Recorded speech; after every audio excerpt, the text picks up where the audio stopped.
Welcome to part 3 of my Bloomburrow set review. Now we're going to be going over the black cards. First one is Agate Blade Assassin. One generic and a black creature, Lizard Assassin.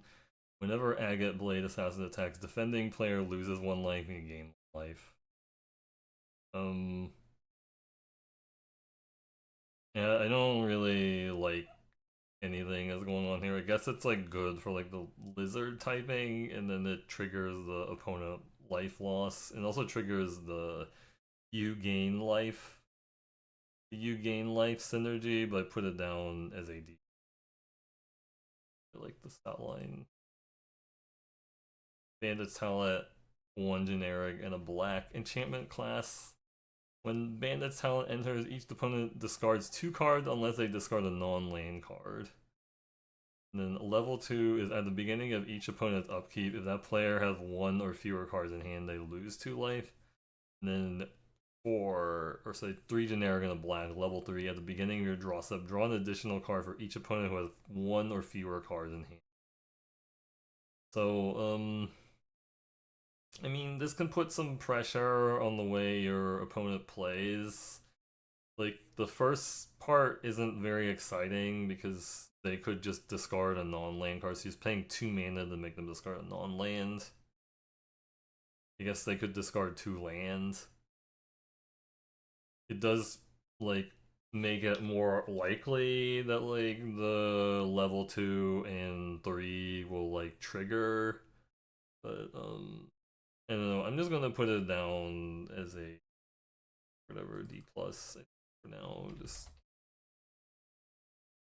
I don't know. I don't really like the the face part of this that much, but alright, Bonebine Orator, 1 generic and a black creature, squirrel, warlock, bard. Three generic and a black. Exile Bonebine Orator for a graveyard. Return another target creature from a graveyard hand, and then 2. So, I mean, they've had this card before. I think it was like Eerie Soul Tender. It's fine. Like, you're gonna be happier to, like, surveil this into your graveyard. And I mean, a 2 mana 2/2 is better than like a 3 mana 3/1. It doesn't This doesn't mill you, I guess, but I mean, there's enough surveil things that fine. It's C. It's just a fine card to play. It's okay. Bone Cash Overseer, black creature, squirrel, warlock. Tap, pay 1 life, draw a card. Activate only if 3 or more cards left your graveyard this turn, or you sacrifice the food this turn. So it's basically like, did you forage? Or I guess you could also just sack food to get life, or fine. But yeah, I'm putting it a C minus. I could honestly see this close like a D plus. I mean, yes, you do get to. This could be like a draw engine if you're really going crazy. The forage, but like the fail case is kind of scary of 1 mana 1/1. So Coiling Rebirth, 3 generic and 2 black, sorcery, gift a card. Return target creature card from your graveyard to the battlefield. Then if the gift was promised and the creature isn't legendary, create a token that's a copy of that creature except it's 1/1. So it's like you can reanimate one of your creatures, and then if you give your opponent a card, you get to offspring. I mean, there's a fair number of like non-legendary creatures that would be really cool to like offspring it. Only being able to like select from your own graveyard is kind of rough. I put it as a C plus. I don't know. Is it going to play better or worse than the whatever the reanimate spell from LCI? I don't know, but it is also like 5 mana. Like 5 mana reanimation spells often just whatever. Consumed by greed, one generic, two black, instant, gift a card. Target opponent sacrifices a creature with the greatest power among creatures they control. If the gift was promised, return target creature from your graveyard to your hand.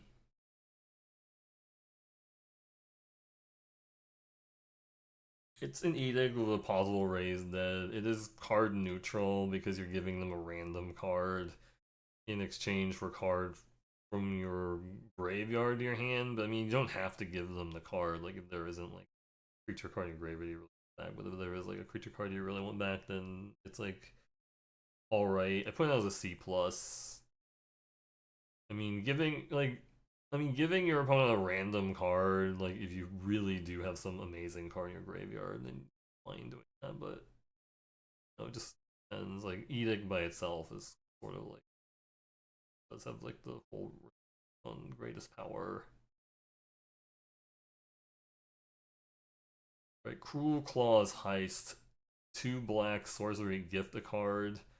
Target opponent reveals their hand. You choose a non-land card from it. Exile that card. If the gift was promised, you may cast that card for as long as it remains exiled. A mana of any type can be spent to cast.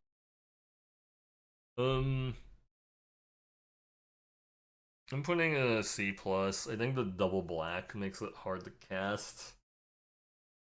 You know, and then yeah, there is the option to gift a card and like I guess steal their best card. I mean, I'm guessing it's going to be better.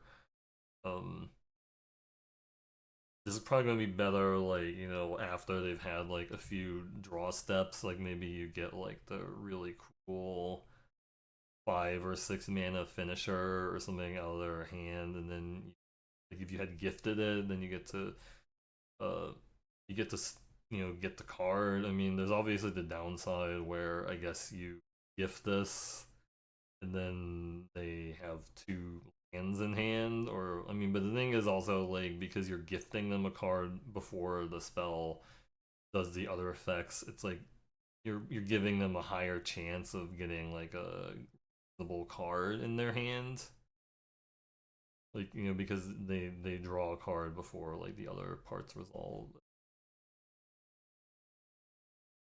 I do think like these targeted discard spells can like fall off pretty hard late game. That's all. Right, Daggerfang Duo, two generic and a black creature, rat squirrel, death touch. When Daggerfang Duo enters, you may mill 2 cards. I mean, it's a 3/2 death touch for 3. It mills. I mean, it's not surveil. Surveil would probably make this really bonkers. But I mean, let's put it as C. It just does like it enables your threshold stuff by milling 2 cards, and you know, I guess a death toucher does like hold off things, and you know, a 3/2 might be oh they can't just ignore it. Like if you attack with it, again 3/2 for 3. All right, Darkstar Augur, two generic and a black creature, Bat Warlock, Offspring, black. Flying at the beginning of your upkeep, reveal the top card of the library and put that card into your hand. Lose life equal to its mana balance. It's a 2/3. Um, I mean, if you have like a lot of life gain and your curve is pretty low, it's good. I mean, there's obviously the downside, like you kick this and then, or not kick it, but you offspring it, and then you lose life very very quickly to it. But I mean, it does feel like the curves in the set are gonna be like lower. Like yeah, so I put it down as a C plus. I mean, I don't know. It might play closer to like. Hopefully, it plays more like Caustic Bronco, which was like actually like a similar type of card, but you know, it's actually pretty good and less like you know actual Dark Confidant, which would not be like good. I don't think yeah Dark Confidant would not be like by like thirds.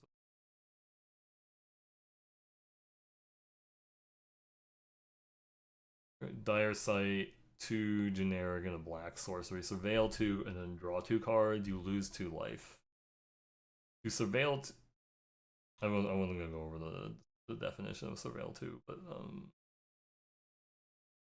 I put it as a C plus. Like it's gonna be good because of you know it's like it enables the whole threshold thing. Put two things in the graveyard. Maybe you don't always put two things in the graveyard, but I mean, it's just strictly better than like read. It also triggers your lose energy, is a thing. So that makes it better. Right, Downwind Ambusher, 3 generic and a black. Creature Skunk Assassin, Flash. When Downwind Ambusher enters, choose one. Target creature and opponent controls get -1 until end turn, and then destroy target creature and opponent controls it with dealt damage this turn. So this is like better than, you know, Lurking Deadeye type thing or whatever that we've like seen before. You know, you can just play it. Like, I mean, there's probably gonna be like scenarios where this lets you like win the combat because like your opponent had like a 3 block or 3/3, and then you flash it in the middle of combat to shrink their guy like a 2. You can pick off like an X1. You can still do like the, you know, okay, I chump block with my 1/1 token on your 4/5 and then ambush down and kill it. But put it as a C, I guess. I don't know. I mean, that's what I have it at.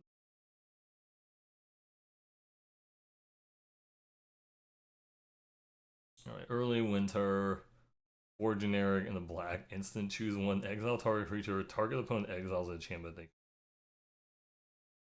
And I put it as a D plus just because it's very expensive, like 5 mana. It is an instant. It does exile. Ironically, like exiling is bad against certain decks. The blue green creature leaving the battlefield without dying. This triggers this. I mean, it is kind of like enchantment hate, but they get to if they have like multiple enchantments, they get to choose which one they exile. But like again, 5 mana feels like a lot nowadays for removal spell. I mean, feed the cycle. 1 generic in the black instant as an additional cost to cast a spell, forage or pay black. Then destroy target creature or planeswalker. So they just made heroes down. They basically printed heroes downfall, except you know, you can make it cheaper if you have like the forage. So that has some like interesting, like you could actually potentially like splash this card. I mean, I don't think it's like great to like splash this. Like I think you should hopefully have like some ability to pay like the double black. But I mean, I guess maybe you could splash it. I guess they're really ambitious. But yeah, 2 mana, destroy target creature or planeswalker instant speed. Really good. Like Hero's Downfall is like fine, but again, I mentioned earlier, I think removal is like worse in this set because of all the ETBs and stuff. So I don't like it as much. Also, I hate the Overmaster. That as a C plus. Then fell 1 in a generic black sorcery, destroy target creature. Um, yeah, I also had a C plus. I mean, it's pretty good. 2 mana destroy creature, sorcery speed. I mean, again, I said the issues with like removal in the set is like, you know, EBs. Glide Dive Duo, 4 in a black creature bat lizard flying. When Glide Dive Duo enters, each opponent loses 2 life and gains 2 life in this 3. So, I don't like the stats on this. Like, it just seems really bad. Put a C minus. I mean, yes, it does enable the black-red opponent lose life synergy and the black-white you gain 2 life synergy, but still, I don't know. I just think like the stats are kind of underwhelming. I mean, there was also the blue creature that was also like a 5-mana 3/2 flyer, but and maybe also like something underwhelming, but still. Hazel's Nocturne, 3 and a black instant. Return up to 2 target creature cards from your graveyard to your hand. Each opponent loses 2 life, you gain 2 life. So this is like you know, Dutiful Return. I mean, it's an instant. Unlike Dutiful Return, it does trigger the opponent lose life and you gain life, or you gain life synergy. So that makes it better.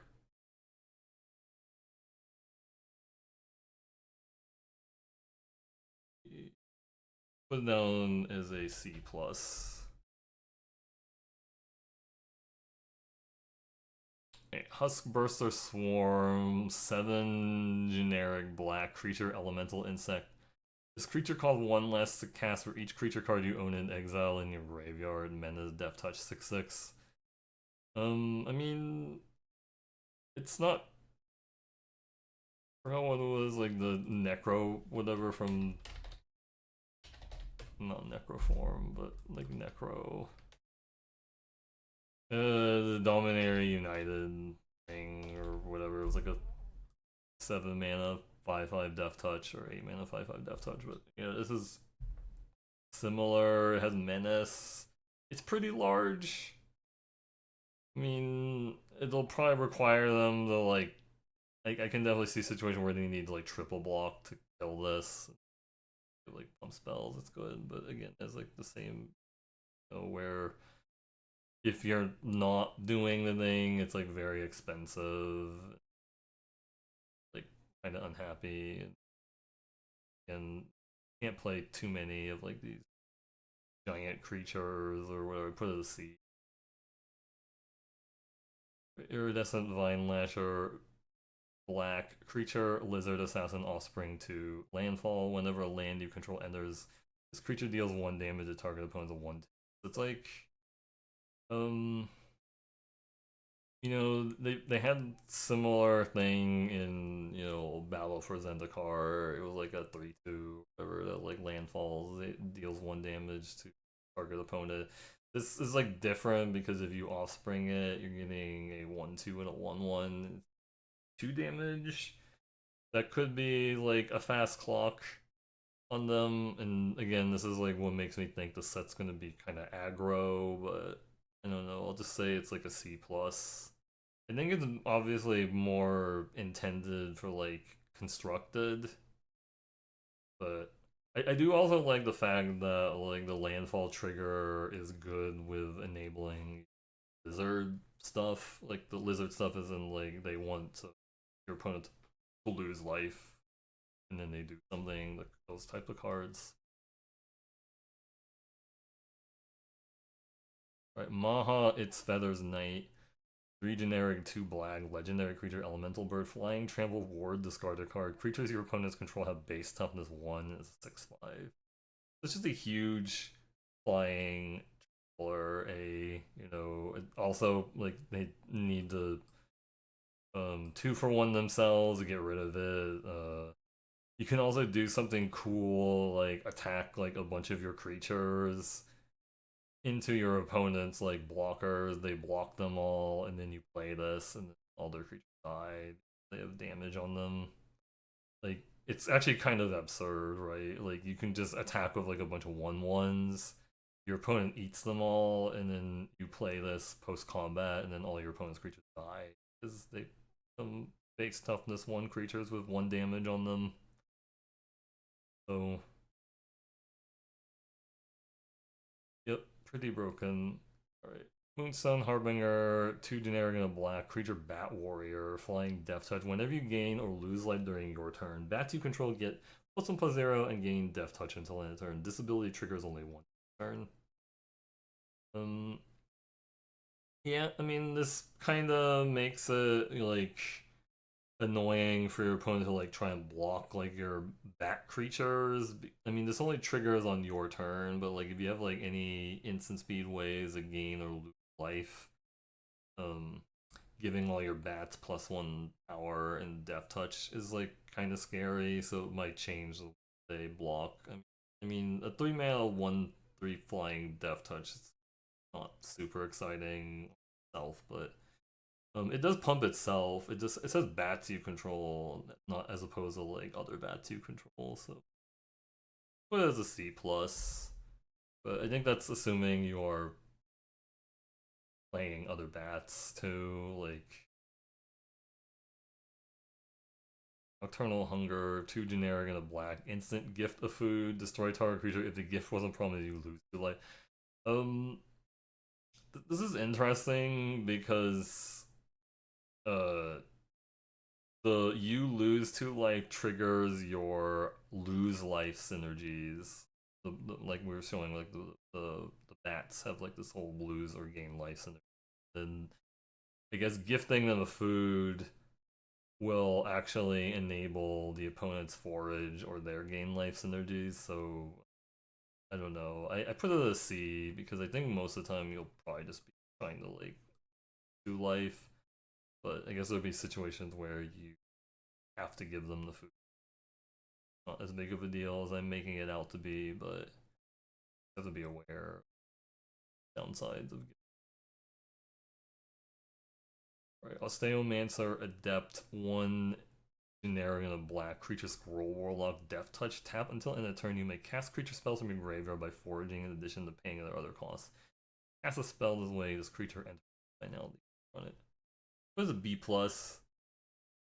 Like just like you're not going to be able to forage forever, obviously, but like just this card being around, like it forces the opponent to like use removal on this. Otherwise, like basically just like replay your creatures from the graveyard. I mean, yeah, they only get you only really real finality, but still just making them have to like play through twice definitely cause issues. It's the 2/2 Death Touch. I mean, that's fine by itself, but I mean, just like again the threat of activation.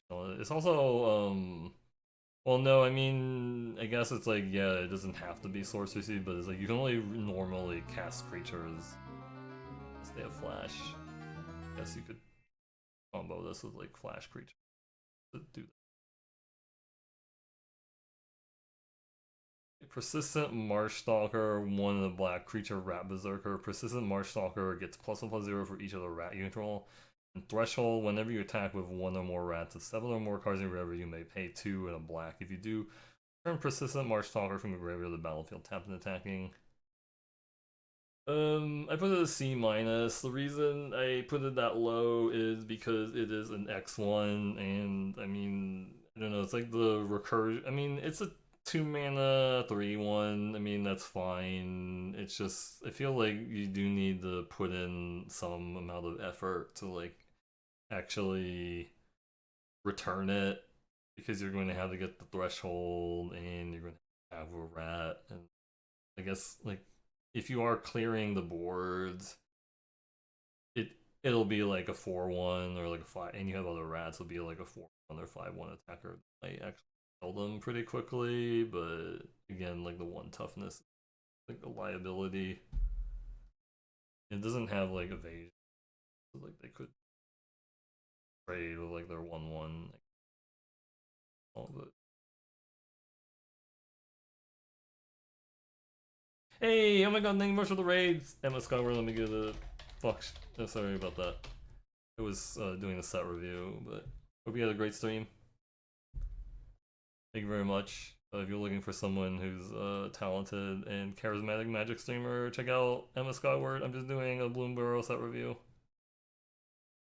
For limited.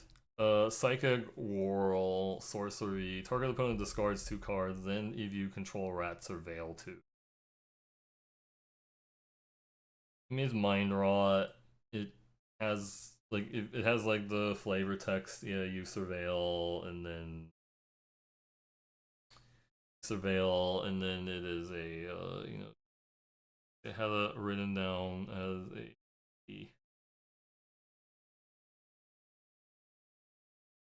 I mean, yeah, it's like if you surveil, it's kind of like putting. It could potentially be like putting 3 cards in your graveyard for the threshold. But again, the set does seem kind of fast, so I don't really know how good like Mind Rot is going to be. So that's why it has the Ravine Raider, Black Creature Lizard Rogue Menace. One of the Black Ravine Raider gets +1/+1 at the end of turn. 1/1. Uh, Put it down as a D plus. I don't really like 1 mana 1/1 stat line. It seems pretty bad. I mean, there's the threat of pumping it, and I mean, Menace is actually like good with the whole like opponent lose life synergy, but or not synergy, but strategy. But I don't know. I just don't really like 1 mana. Yeah, it's like it triggers the bloodthirst. Yeah, but still. Maybe it's better than I think it is. Like if you always just play this on one and they don't have like the 2 blockers, it'll be getting in, 3 damage and then triggering your life loss stuff that many times. But that's not super excited about that card, even with like the threat of activation, the pumping. Alright, Mount Viper, 5 generic and a black creature elemental snake. As an additional cost to cast a spell, you may sacrifice any number of non-land permanent. This spell costs 1 generic, less to cast for each permanent sacrifice this way. Then whenever Mount Viper enters or attacks, put a blight counter on it. Then for each blight counter on it, each opponent loses 4 life unless that player sacrifices a non-land permanent or discards a card. Uh, so let's see. If you play this on 6, and then they have like it'll get at least 1 blight counter on it, and then they have to um like they get that choice, or like it's the Torment of Scarabs choice, which Torment of Scarabs was like lose 3 life unless they sacrifice a non-land permanent, discard a card. I mean, uh I think those are going to be pretty variable. Like the Punisher mechanic is obviously better when they have like low resources, like that they don't have like a lot of cards, like in or like it's gonna be pretty bad versus like say a token deck or whatever, where they just sack like their 1/1 to it. But it does stack the blight counters. Like if it does get to attack, then they have to make that choice twice, and then I guess God forbid it attack with it or not. Attack with 3, but if you attack with it twice, then they have to make that choice times. Quick way to win the game. So, alright, I guess just base because it does trigger on the ET or whatever. Like, put it down as like a B plus. I had it down as like an A minus initially, but I don't know. That might be too high. But put a B plus. I mean, there is also the option to like play it sooner by like sacking your food token, your rabbit token owned, get it out or something kind of.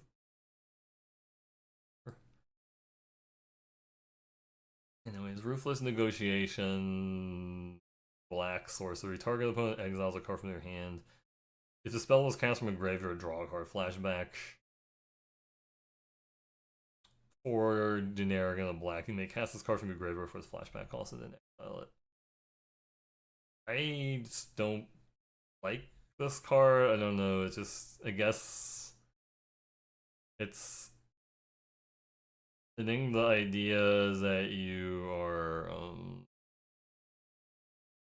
so you're going to like surveil it, and then it just becomes like sort of like +2 card advantage or like 0 or whatever, assuming they have like a card in their hand. What is the D?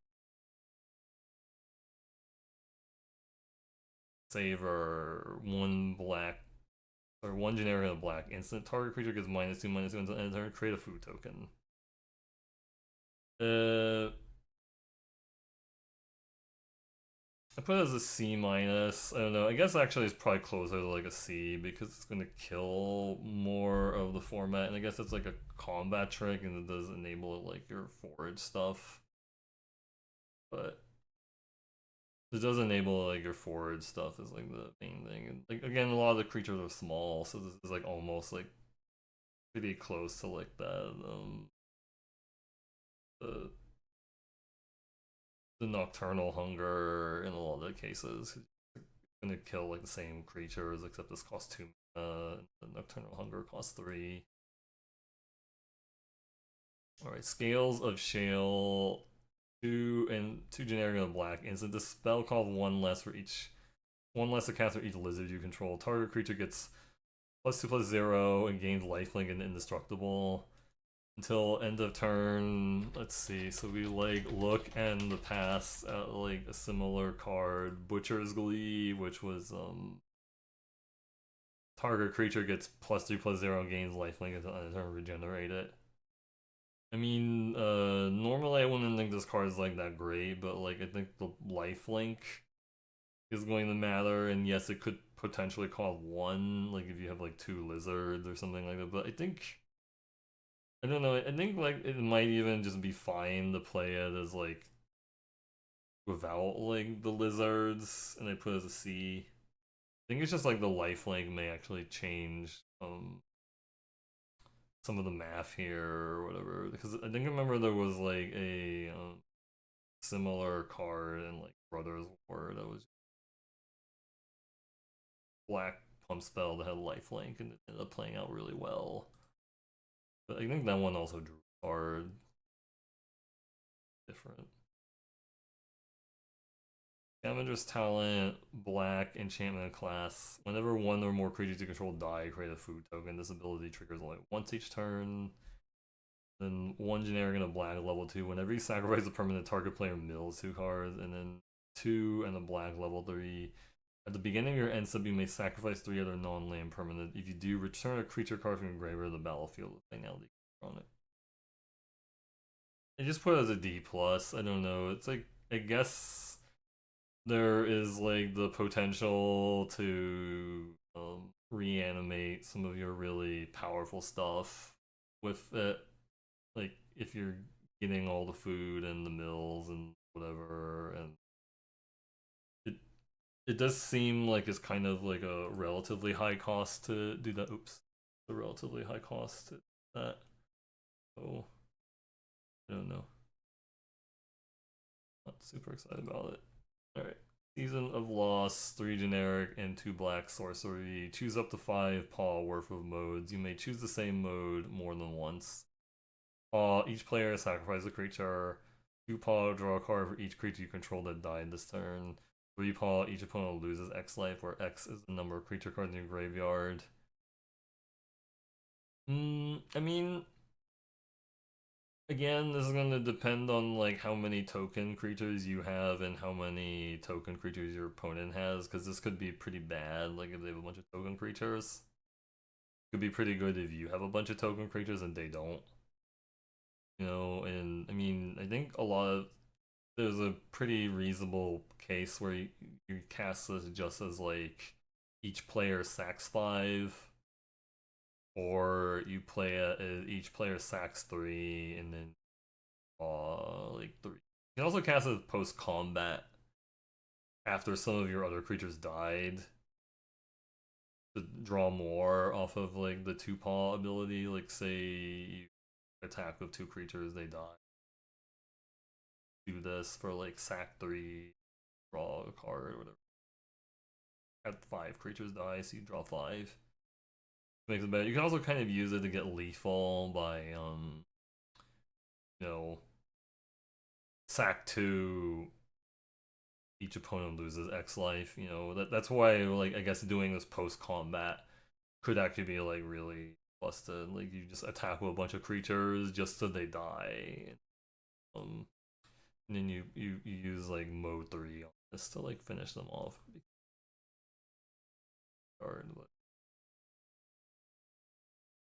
Yeah, that's I had it written down as a B minus.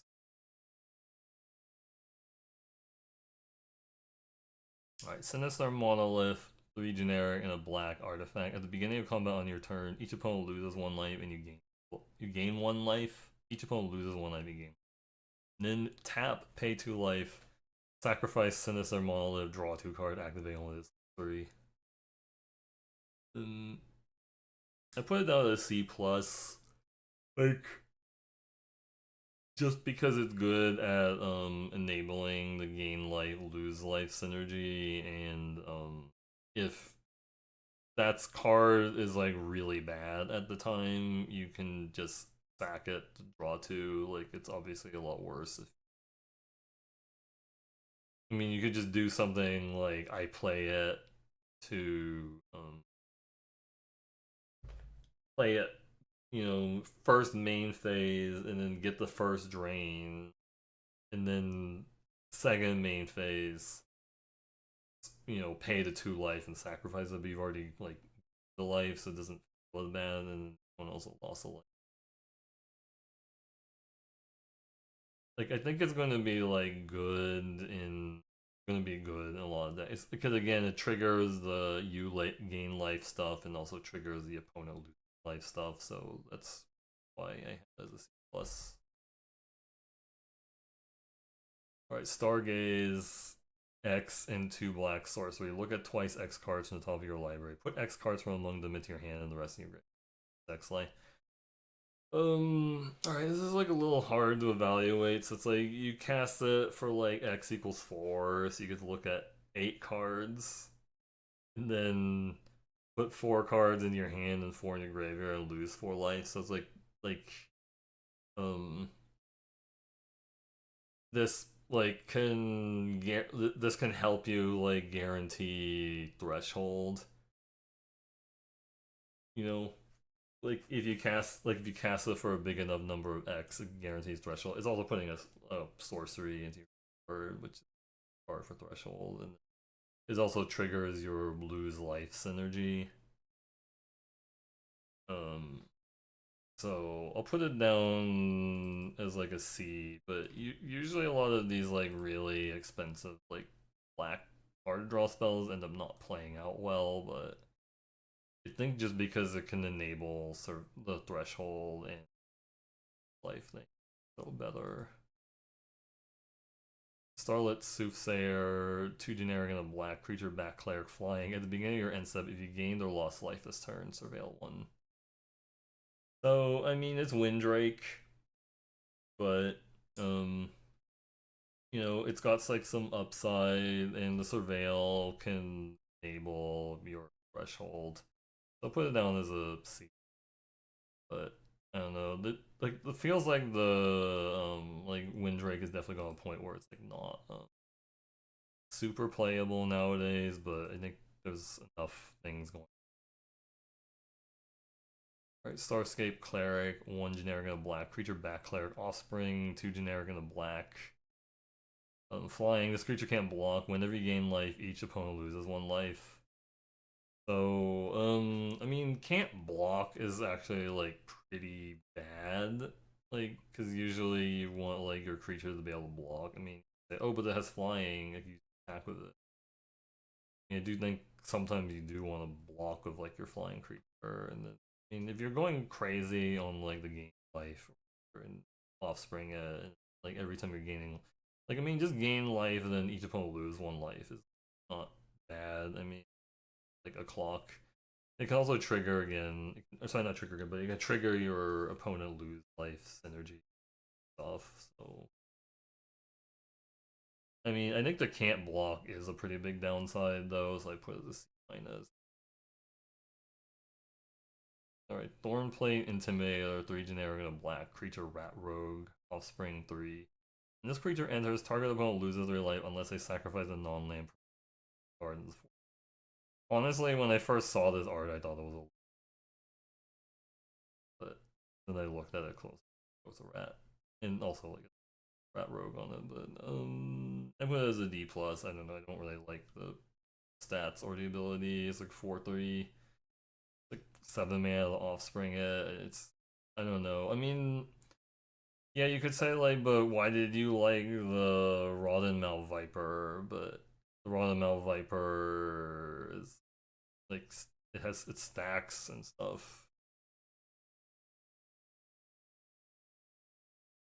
Thoughtstalker Warlock, 2 generic and a black creature lizard warlock menace. When Thoughtstalker Warlock enters, choose target opponent. If they lost life this turn, they reveal their hand. Choose a non-land card from it and they discard that card. Otherwise, they discard the card. Or automatically saying this is like Torment of Golem from like Lord of the Rings, which was like a 4 mana.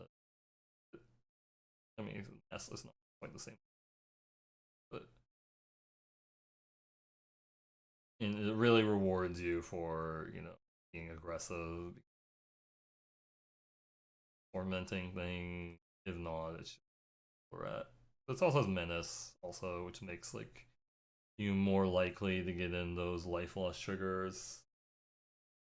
It is such a powerful thing if you get it to if you actually get like the lost life trigger on this, that I would put it as a B.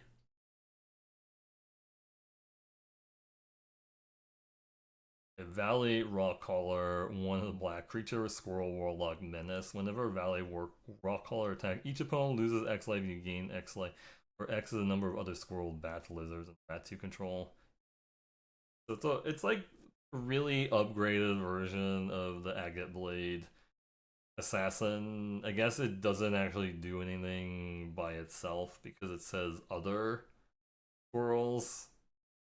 So in a way, it's a little bit worse, but like theoretically, this could be swinging, hitting for like 2 or 3 life drain or whatever when it attacks, depending on how many other creatures of the magic types you have.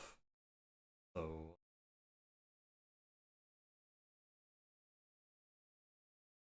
put it down as a C plus. I don't think it's quite as good as the white tribal lord was, but this is still like, again, it's pretty aggressive. Like if you play this and then you curve out into a lizard and like a rat, don't remove this. They don't have like 2 blockers or you use there's like definitely some curve out potential there. Wick the World Mind, 3 generic and a black legendary creature rat warlock. Whenever a Wick or another rat you control enters, create a 1/1 black snail creature token if you don't control snail. Otherwise, put a +1/+1 counter on snail. So it's like a mass snail. Grixis mana, so blue, black, red. Sacrifice a snail. Wig deals damage equal to sacrifice creature's power to each opponent, and then draw cards equal to the sacrifice creature's power. It's a 2/4. I put it as a B plus. It's not really insane. It's just like the fail case is that it's a 4 mana 2/4 and a 1/1. You actually need the fact that you need Grixis mana to sack the snail is kind of an issue. I mean, I do like that. Yes, you can. It also triggers the opponent loses life synergy when you sack the snail because it to the opponent the snail sacking. But yeah, I think like the Grixis mana is like the main thing that would like hold you back. But if you're playing like say I mean the fact that like it just makes a snail that like grows when you play other rats, then I think that's perfectly fine in like most decks. Just like gravy, like the Grixis other part. And last card of this color review is Wix Patrol, which is a 4 generic 2 black creature rat warlock. When Wix Patrol enters, mill 3 card. When you do, target creature opponent controls get -X until end turn, where X is the greatest mana value among cards in your group. The 5/3. So it's pretty similar to like say Blight Breath, Catoblepus from, or has some similarities. It's not quite the same thing, but right. Yeah, it's like a 6-drop that does -X to opponent's creature. This one was a 3/2. This one's a 5/3. So it's like, and this one keys off of like not cards in your graveyard, like not the total cards in your graveyard, but it actually looks at the value among cards in your graveyard. So you're, I mean, this is going to depend on average like cards in your deck, or like if things have like traded off. But I mean, like even if it's just like a 5/3 that does -3, and then also again you could just do this post combat, like after like attacking with one of your small creatures into like your opponent's bigger creature, they block, and just to give -X so that the creature dies or the blocker dies. I mean, the creature that blocked. And I had that rated as a C plus, just again because it costs like 6 mana, is a lot. But I mean, I think I think it should be reasonable to kill, like if you set up your deck properly, it should be killing like the ETB enter ability. Anyways, that is it for the black set review and or Bloomburrow set review for black cards. So, thanks again for like watching. If you want to watch more Magic content, please check out my stream at Twitch TV/MercurioBlue, and check out the next part of the set review where we'll talk about red cards. All right, thank you.